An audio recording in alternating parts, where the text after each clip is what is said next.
29 जनवरी को थाई वजीर आजम सरीथा थाविसन ने बैंकॉक में कम्युनिस्ट पार्टी ऑफ चाइना की मरकजी कमेटी के सियासी ब्यूरो के रुकन और वजीर खारजा वांगी से मुलाकात की। वांगी ने कहा कि चीन इस बात को सराहता है कि सरीथा थाविसन ने ओहदा संभालने के बाद आसियान से बाहर किसी मुल्क का चीन का पहला दौरा किया, जो चीन और थाईलैंड के ताल्लुकात की अहमियत की अक्कासी करता है। इस वक्त दोनों ममालिक के दरमियान रवायती दोस्ती मजीद मजबूत हुई है।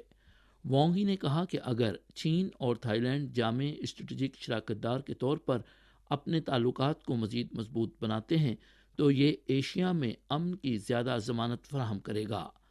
अगर चीन और थाईलैंड करीबी और बाहमी फ़ायदेमंद ताउन करेंगे तो इससे इलाकाई तरक्की को मज़ीद तक़वियत मिलेगी